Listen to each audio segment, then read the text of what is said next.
Another Friday night. This continues to be with us as social distancing, and I'm thankful for having technology that allows us to still talk and share information and help, hopefully, as you deal with this stuff. We've been talking during this COVID-19 crisis about recovery dangers, and I did that because the situation that COVID-19 is putting people in who are in recovery is a very dangerous position. And so for many people, this is extremely difficult right now in recovery. And so my hope is that what we teach will just help people endure, get through, learn from, grow through this time. Tonight I want to talk about a dangerous area that is not going to be like the other ones we've talked about so far. It's going to be about something that you're not even aware of for the most part. And it's something that you need to be aware of if you're going to keep yourself growing and clean and sober. So it's about disconnecting from yourself. And when a person in recovery disconnects from their emotions and their thinking, that is an extremely dangerous time. So let me just show you what might be happening for you going through this time. You've been 5 weeks now sitting in isolation. You've gone through boredom that we talked about, loneliness, sitting in the unknown, and all of those unpleasant emotions that are part of this whole thing. And so you've done some stuff to try to help you, but you still feel the loneliness, you still feel the boredom, your mental health issues are getting worse, and so the distractions after a while just aren't working. So let's say you say, okay, I am going to just be fully present to myself, and I am going to be on the same page as myself and aware of what's going on inside me. And so you do that. You start to journal a bit, and then what you realize, though, is I don't like what I'm having to live with. There's a lot of painful emotions. There's a lot of negative thinking, and it's not comfortable, and I don't know how to resolve it. And so your brain subconsciously says, well, let's shut her down. Let's disconnect from ourselves so that we don't feel anything.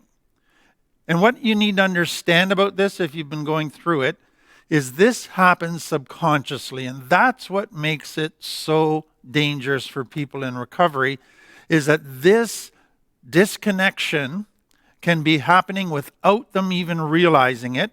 And sometimes they don't begin to realize it until it's too late.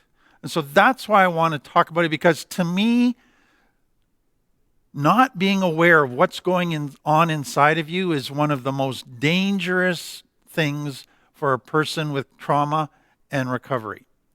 So why do people from complex trauma disconnect from themselves so easily? And I think there's two reasons for it. First of all, it happened in early childhood if you weren't able to connect with your parents. You tried to form a bond, you tried to attach, you tried to talk about stuff, and you got laughed at, you got put down. And so what happened in all of that as you were neglected or abandoned or abused is that you began to say, if my parents don't want to connect with me, I must be a really bad person, so I don't want to connect with myself. Because to connect with myself would be torture. It would be connecting to somebody that I'm starting to hate. And so because of that, the brain at an early age for most people begins to say, connecting with self is a terrible thing because I need to get away from self because nobody else likes self, and now I don't even like myself. The second thing that can happen in complex trauma is the challenge or the dilemma that the brain has with all of these negative emotions that it can't resolve. So you have anger, you have fear, you have depression, you have anxiety, and the brain's trying to find solutions and it can't. And so at some point, the brain says, I can't continue to live with all of these unresolved negative emotions, since that's what I'm living with 99% of the time, the only way I know how to resolve these painful emotions is to shut down, to disconnect from my emotional world, to stop feeling, to harden myself so I don't feel anymore. And that's what makes drugs and alcohol so attractive for people with complex trauma. Because once they find drugs and alcohol, they go, I have just found the perfect solution for my unresolved negative emotions. Now I can numb them and escape them and go to pleasure places that I wouldn't be able to get to in the natural world. And so drugs and alcohol become the main way of numbing and avoiding, of escaping all of these negative unresolved emotions. So what is the result of disconnecting? Because a lot of people will say to me, what's the big deal? I don't care. I disconnect. I like it that way. I don't think it causes me any problems. So let me give you some of the problems that come out of disconnecting. The first, and this is something that I've learned in studying for this, is there's a new type of mental health category, at least to me, that it's new, and it's called Depersonalization Disorder. And some psychologists consider it to be the third most common disorder in our world today outside of depression and anxiety. So they would say depression and anxiety are the most common and the most devastating, and then DPD, depersonalization disorder. A guy named Jeffrey Abugal, I believe is how you say it. He's a medical journalist, and he's written a book called Stranger to Myself. And it's about depersonalization disorder. And what he basically says is that people who have trauma don't want to connect with themselves, and they become a stranger to themselves. And I'd say probably one of the most common statements that I hear clients say to me is, I don't know who I am. And that's what we mean by depersonalization. So you grow up where you know all your masks, you know the roles that you fulfill, but you've been running from looking at the real you, or what you think is the real you. And so you get into recovery at 30, 40, 50, 60 years of age, and you go, I don't know who I am. And that is really a painful realization for people in recovery, and they can get really down on themselves that they don't know who they are. But that's one of the serious results of disconnecting, especially early in childhood. The second thing is that people say, disconnecting doesn't affect me because I just live out of my brain. The reality is that even though you're not feeling your emotions, if you have complex trauma, your limbic brain is still running the show, and that's your emotion center. And so you are responding to emotions getting triggered without even being aware of it. And so you are making decisions once your emotions get triggered.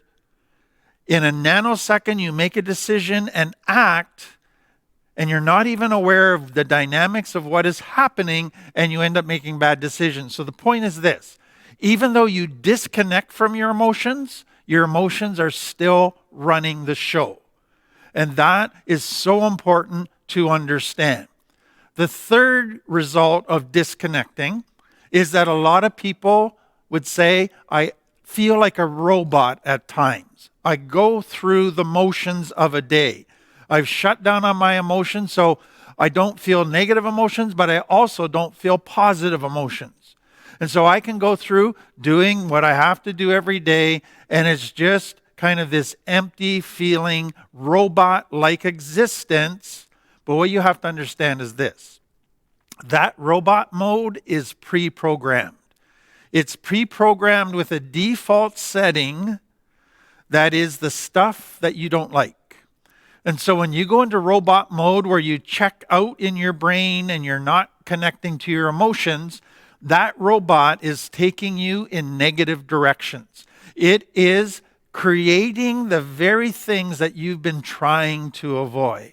And so it is a negative force for you once you disconnect and go into robot mode. Another thing that happens when you disconnect is that it becomes very difficult to be present. So you can be with your kids, but because you're so disconnected internally, you have trouble being present to them. And so you send the message to your children that they're not worth connecting to because you're not present to them. And that starts the shame stuff that you have experienced all of your life. So let me take that a little bit further. What are some of the things the brain does, and again, often subconsciously, to disconnect? So you might see, I'm going to go through a long list, you might see that they started for you early in your life. So what did the brain begin to do as methods to help you disconnect? So the obvious one for many people is the best way for them to connect is just be busy in distractions. Because if you're constantly doing stuff, constantly playing video games, constantly tidying up, then you don't have to be present to yourself and feel anything.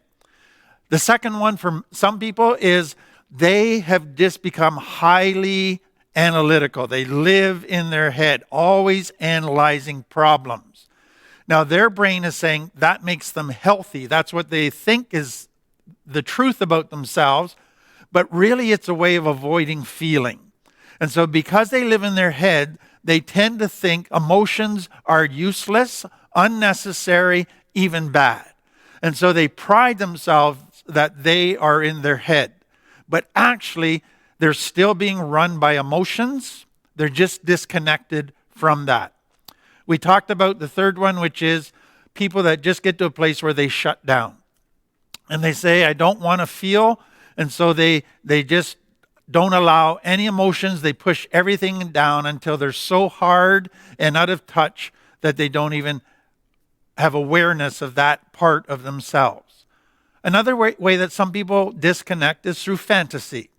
So I don't like my present world. I don't want to connect with it. I don't want to connect with self. So let's escape into a world of fantasy where I'm perfect, where everything's the way I want it, and that is a much nicer place to live. And so some do that. Others, they just go to, I'm going to be positive. I'm going to think happy thoughts. I'm going to be positive all the time about everything, always upbeat. And again, they might pride themselves that they aren't influenced negatively by stuff. But for a lot of people, that is a way of disconnecting from what they're really feeling. So as soon as they feel something negative, pain, sadness, anxiety, instead of admitting it and dealing with it and resolving it, they just escape to their positive little world and avoid dealing with the problems. And eventually, over time, that will cause them a lot of difficulty. Another thing that some people do is they just focus on one emotion. And so let's say it's anger. So they just say, I'm angry, or they focus on their anger. And to them, then they don't feel any other emotions because they're only allowing themselves to feel that one. And it's a subtle type of disconnection. Another one, some people disconnect by just being involved in everybody else's problems. Some are just involved in service all the time, helping people out. It's a type of distraction from myself. It's a type of not dealing with my own problems, but I'll focus on everybody else's. Let me just stop and give you a little bit of a test on how well you sit quietly in your own skin with yourself. If you were in a car with somebody, or you're in a room with just you and one other person having a conversation, and all of a sudden the other person stopped talking and you couldn't think of anything right away to talk about, and there's a moment of silence, how would that make you feel? And if that moment of silence went on for 10, 15 seconds and the other person still isn't starting to talk, how many of you would just have to blurt out something to try and get a conversation going because you can't stand silence. That's part of the complex trauma disconnection thing. Another type of disconnection is to just focus on your external world, your body, your diet, your healthy eating, your exercise. So you're always wrapped up and you think you're working on yourself, but you're only working on the external parts of yourself. And it's a way of disconnecting from the internal parts of themselves. And then in the most extreme cases of trauma, the brain has to go to extreme measures to try and protect somebody who is being traumatized, either brutally abused, brutally sexually abused. And what can happen in those cases is what we call dissociative identity disorder. The person actually dissociates from what is happening in the here and now.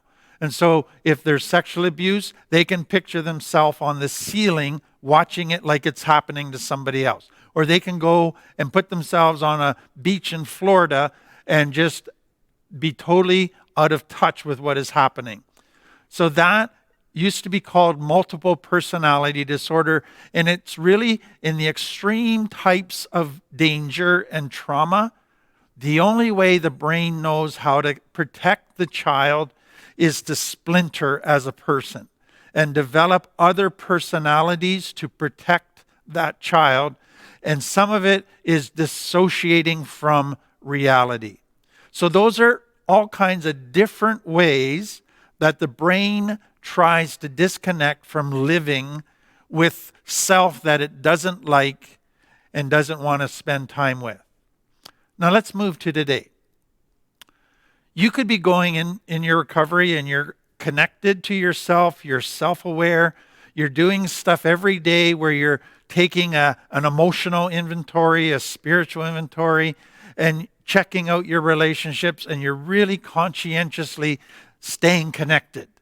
And you're finding a lot of benefits comes from that because you're noticing different trends and gaining new insights into yourself. But what you need to be aware of is that something can happen and can trigger your brain to disconnect without you even realizing it. So what are the things that would trigger your brain starting to disconnect today? Number one, extra busyness. So if your life all of a sudden goes from just a quiet routine to all kinds of commotion, all kinds of activity, drama happening because your kids are around, because you got to take care of all these extra needs for them, all of a sudden you can find yourself disconnecting without even realizing it. And so extra drama and commotion triggers it. Another one is as stress increases, what people find is that it reaches a point of tolerance, and then your brain disconnects if the stress goes beyond that point. And that's your brain saying, I can't deal with this, it's time to disconnect. So stress can cause disconnection. Depression is another thing that can cause disconnection, and anxiety. So what the brain is saying, I'm living with depression and anxiety, I can't resolve this, I don't like it, it's painful stuff, and so I just need to disconnect. That's the only way I know how to live with this. Now, something that I want you to realize is that those first ones that I just mentioned to you all involve cortisol in the brain. Anxiety, that's a fear. Depression, extra busyness and stress.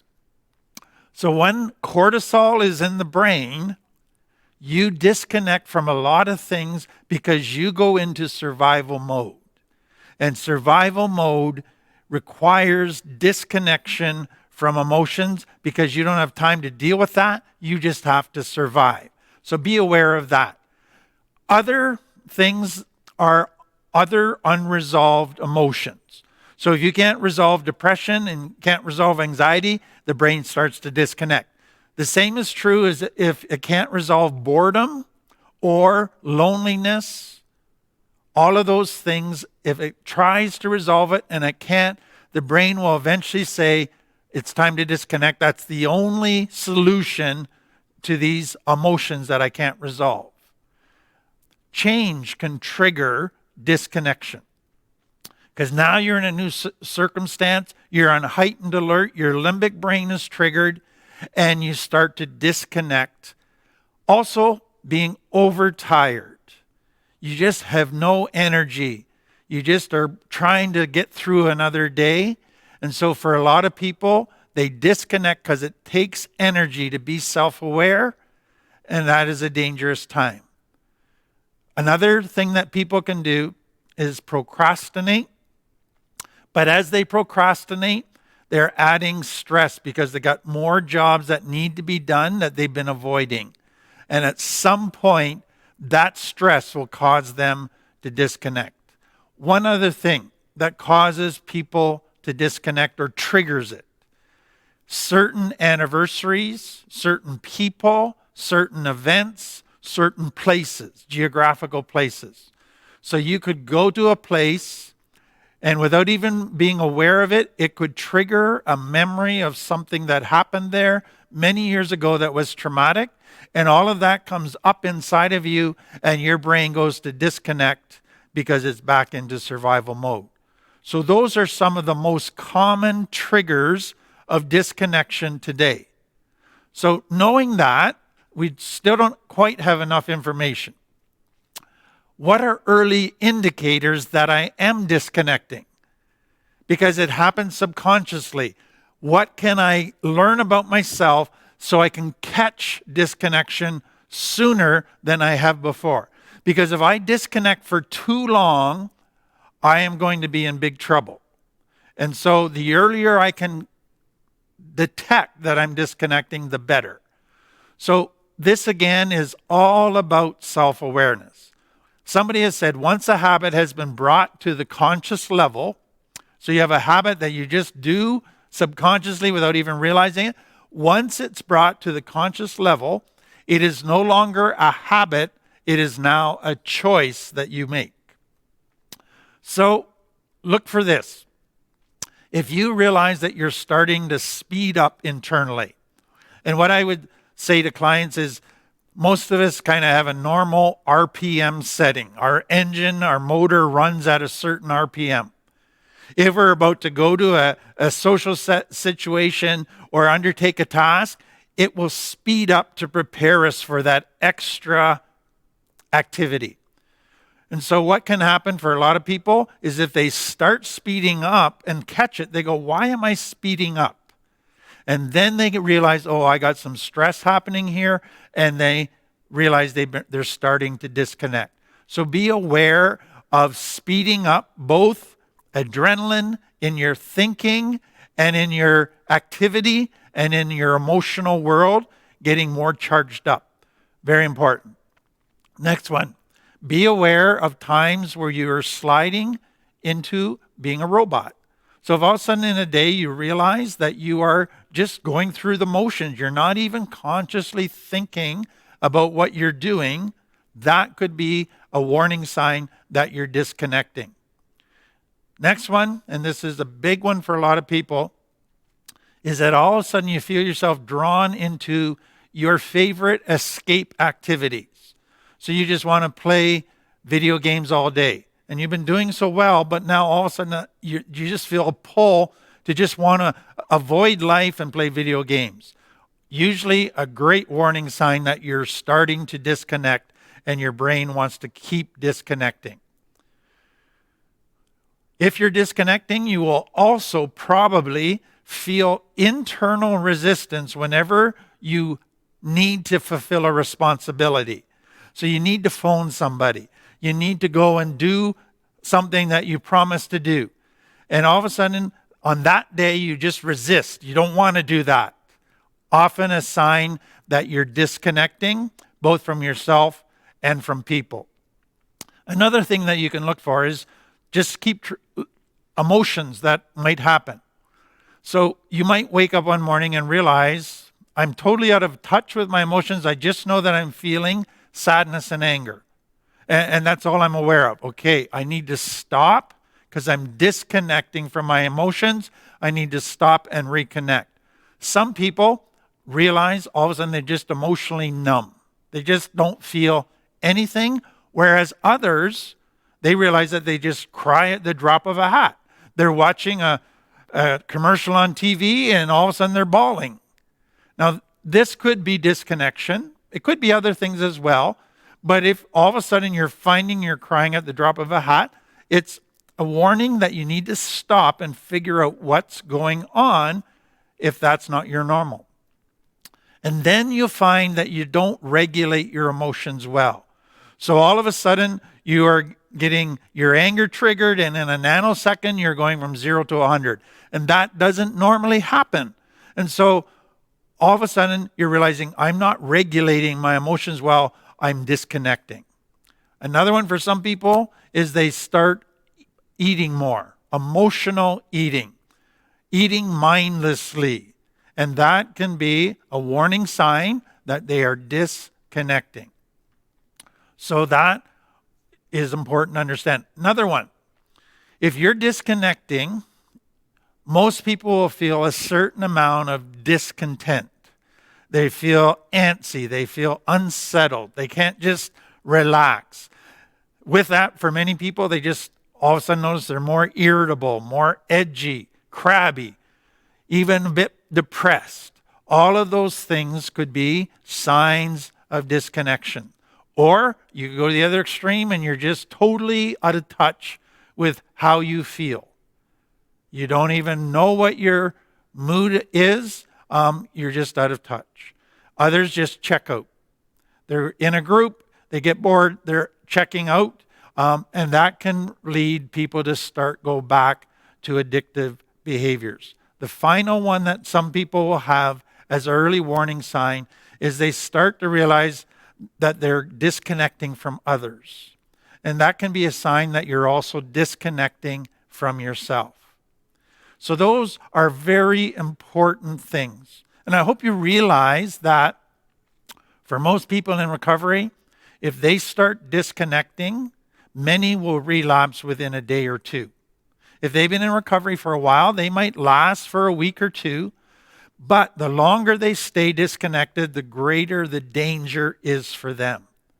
And so this is such an important thing to stay connected. So how do we do that? What are tools that will enable me to connect and stay connected? So we're going to just focus on connecting with yourself, because that's where all of this starts. And so there's an element where you have to deal with your shame, because shame says I don't like myself. The reason I was abandoned or neglected or abused by others because I think I'm unlovable. And so I've been running from myself all my life. And so you have to begin to say, I got to work on that and heal my shame, because I know I have value and I know that I am worth something.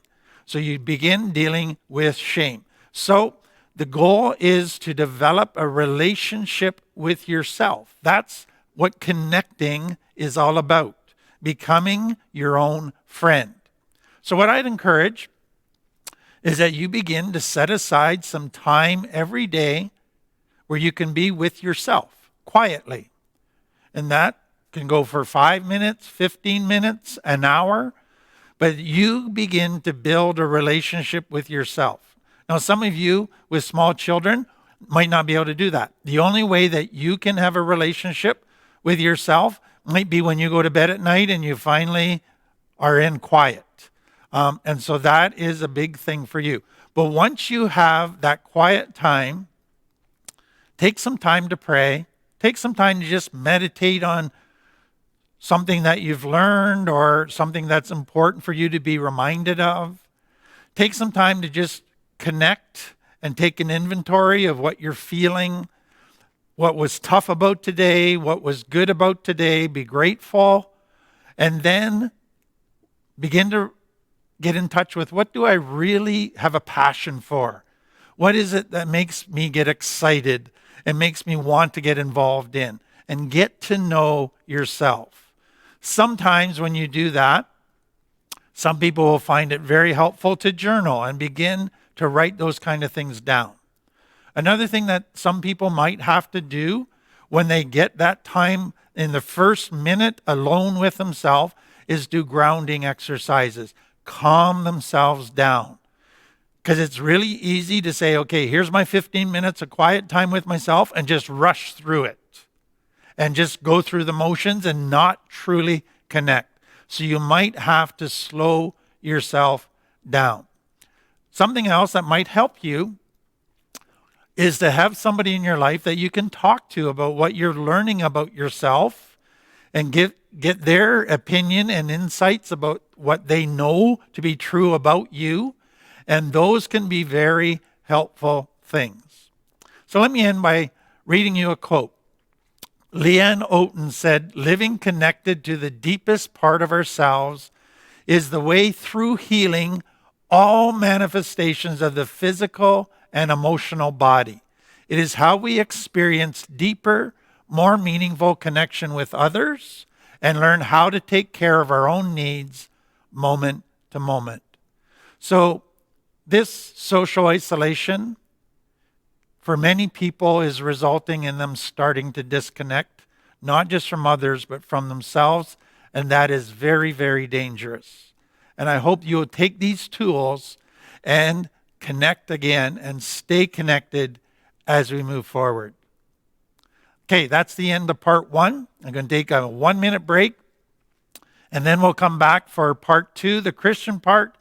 If you're not interested in the Christian part, thank you for being part of this with us for the first part. Have a great rest of your weekend.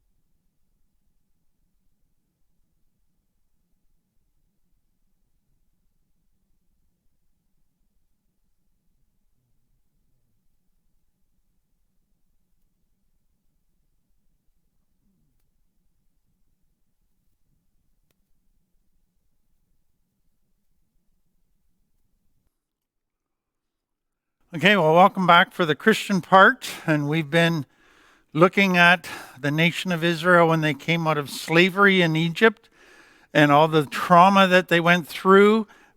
And they've traveled through the desert and they have come to the promised land. And once they got to the edge of the promised land, where we've looked over the last couple of weeks, we find that they sent 12 spies in to check out the land. 2 of them came back and said, God will help us win this. He helped us defeat the nation of Egypt. He'll help us defeat these enemies. But 10 of the spies says, there's enemies are giants. They're too powerful. They have walled cities. We'll never win. And those 10 influenced the whole nation. And they said, we do not want to go into this promised land. And so they conspired together and said, we should pick a new leader and go back to Egypt. And so God stepped in and he said, I'm going to give you what you want. You're not going to go into the promised land. Your children will, and Joshua and Caleb, the 2 spies who trusted me, will, but you're going to wander around in the wilderness for the next 39 years until you all die off. And then your children will go into the promised land. So where we come today is at the end of that wandering around the wilderness. All of the older generation has died off. Now the children have grown up and are adults, and they've come back to the edge of the promised land. And so the question I want you to think about with me is, would their children be any different than the parents? Many of those children probably watched their parents over the last 40 years as they got triggered and lashed out at Moses and blamed Moses and were angry and negative and grumbling and bitter. and they said, I hate that about my parents. I'm never going to be like that. And I've heard thousands of clients say to me, when I grew up, I said, I'll never be like my dad, but I became my dad. And so the question is, now that these children have grown up, will they be like their parents? Or will they have learned from their parents' mistakes? And so that is the question we're going to look at. And what we're going to see, sadly, is they were starting down the exact same road as their parents. Let me read you what happened as they come to the edge of the promised land. It says, the people of Israel set out from Mount Hor, taking the road to the Red Sea to go around the land of Edom. But the people grew impatient with the long journey, and they began to speak against God and Moses. Why have you brought us out of Egypt to die here in the wilderness? They complained. There's nothing to eat here, nothing to drink, and we hate this horrible manna. And you go, uh-oh, they sound just like their parents. They haven't changed. And so watch what God does. It says, the Lord sent poisonous snakes among the people, and many were bitten and died. Then the people came to Moses and cried out, we have sinned by speaking against the Lord and against you. Pray that the Lord will take away the snakes. So Moses prayed for the people. And so the snakes stop, but God doesn't stop there. Then the Lord said to Moses, make a replica of a snake, a poisonous snake, and attach it to a pole. All who are bitten will live if they simply look at the replica. So Moses made a snake out of bronze. He attached it to a pole. He held the pole up. Anyone who was bitten by a snake could look at the bronze snake and be healed. Now you go, that is just weird, bizarre. So the first thing, these people complain, and it looked like an angry God just sends snakes and he's going to judge them. Secondly, the solution is just look at this snake on a stick and that'll make you better. What in the world is going on here? So there's three things I think that are really important to understand as to this whole snake on a pole and why God did it. I think God is sending a warning early on in this next generation's existence to say, you are heading in the same way as your parents. I don't want you to go there. I want it to be painful for you to start down that road so that you will stop and change. So I am giving these snakes and the snake bites as a loud warning to you. Another way of saying that is God is giving them consequences for their response of lashing out, anger, blame, grumbling. Think about consequences just for a minute. Every action that we do has a consequence. Now, there's two types of consequences. Some are immediate. So you put your hand on a hot stove and you have an immediate consequence. But most of the consequences that we experience for decisions today are delayed. We don't experience the consequence of that until later. So let's just think a child that wants to eat potato chips all the time. They could say, see, nothing bad's happening to me. There's no negative consequences because there's not an immediate consequence. But if they keep doing that, 30 years from now, they will experience a truckload of painful negative consequences. If a child thinks it's okay to lie today because they never get caught, it never seems to hurt them at all, it gets them what they want, they might think lying is a good idea and not be aware that lying has delayed consequences. It destroys marriages. It destroys friendship. And so it has disastrous results. They're just delayed. So one of the purposes of parents is when you come to those decisions or actions that have a delayed consequence, not an immediate consequence. So lying, the parents enforce an immediate consequence that's painful. So a child tells a lie, The child thinks it's no big deal because they got away with it. The parents become aware of it and they say you're grounded, or they take their phone away from them or their iPad so that they experience a painful consequence right away and they don't want to lie anymore. If that happens and parents do that out of love, then over time the child will begin to grow enough in life to get to a point in their teens where they realize, I'm sure glad my parents stopped me from lying. Because if I had continued, I now see the disaster I would have created to all of my relationships.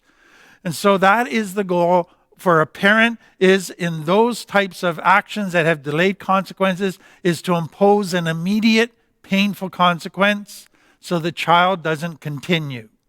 Now, the parent doesn't do that. If it's a good parent, they don't do that to be mean. They don't do that out of anger. They do it out of love, trying to spare the child years later in life of painful consequences. So that is what God is doing. He is saying, we just started this relationship, you next generation Jewish people, and you have done what your parents did. You've lashed out in anger. You've grumbled and complained. I want to give you an immediate painful consequence so that you'll stop that. Because if you continue to do that, you are going to become like your parents in every way, and you'll probably end up dying in the desert as well. God doesn't do that out of anger. He doesn't do it to be mean. He does it out of a love for these people. And thankfully, the people seem to have responded to that. They were sorry for it. They changed their behavior. So God sometimes allows us, when we make bad decisions, to experience painful consequences, not to be mean, but to love us enough to stop us from continuing down a pathway that would lead to terrible, painful consequences down the road. Now, there's a second reason God does what he does. And now I'm focusing on the replica of the snake on a stick.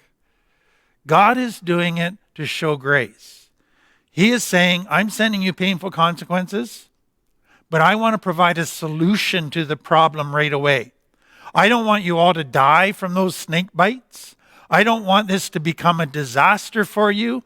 I want you to be healed.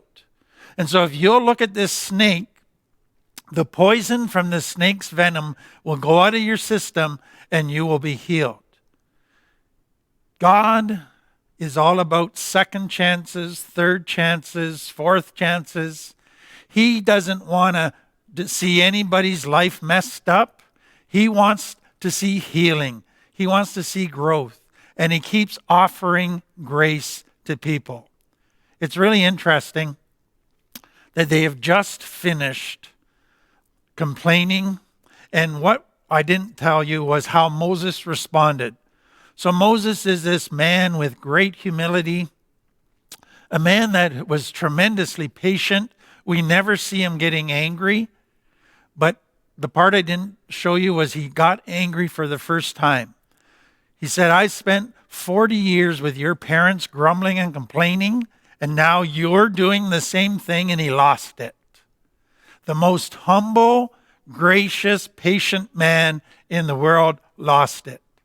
With that as the backdrop, God says, but I'm still patient with you. Even the greatest people have lost patience with you, but I still will be patient.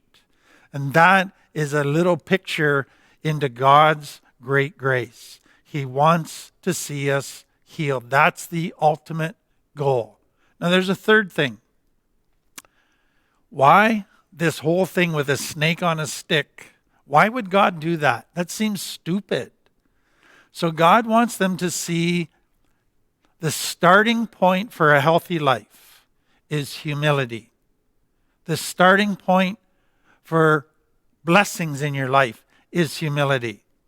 So what would happen when the people saw a snake on a stick and were told you have to look at it and you'll be better? They go, that's dumb. What good is looking at a snake on a stick going to do? And they might have scoffed at the idea. I'm not going to do that. That would be embarrassing to look up at some snake on a stick. And it's just foolish. God wants them to realize their problem as a nation and their parents' problem was they thought they were smarter than everybody, even than God, even than Moses. And they thought they knew what was best for them. But their best thinking got them all killed in the desert. And God is saying to the next generation, your parents never humbled themselves and believed me and followed my guidance and followed my design. They continually thought they knew better than I did. So what I want to do to get you started on the right road is present you an option for healing that requires that you humble yourself and do something that seems foolish and stupid. But if you will look at this snake, and there seems to be no logical reason why that would heal you, but if you will humble yourself and do that, you will be healed. And some did it. And all of a sudden they were healed. And others started doing it. And they realized that following God's advice, even when it seemed dumb, was very wise. And they got healed. That is such an important lesson as the first lesson for this next generation to learn. And it's the lesson we need to learn is humility is the starting point. It is saying to God, you know better than I do, so I'm going to follow your wisdom. I'm going to do what you want, even if it means moving out of my comfort zone, doing stuff that makes me feel a little uncomfortable, even embarrassed, following what you say is wise, even when others aren't. I will trust that you are the wisest, smartest person, and you designed life and know how to experience the blessings of life. Humility is the starting point. I think that's something we need to be reminded of regularly. We tend to slide without realizing it to a default setting of thinking we're smarter than everybody. And that gets us in trouble over and over again. And so we need this reminder that healing, growth begins by humbling ourselves before God and saying, I trust your wisdom, your plan. I will obey you. I will follow you. I hope that helps you. But one thing I want to end with. We all know that complex trauma can easily become generational. So the parents did it, and then the children, because they are involved in just watching their parents every day, seeing them as role models, picking up their attitudes, picking up how they cope, they begin to have complex trauma responses just like their parents. And that means they then traumatize their children, who then have complex trauma responses. And generation after generation, it goes on. So what we see in this event is that it can be turned around. That generational thing doesn't have to continue. Somebody can stand up in a generation and say, it stops with me.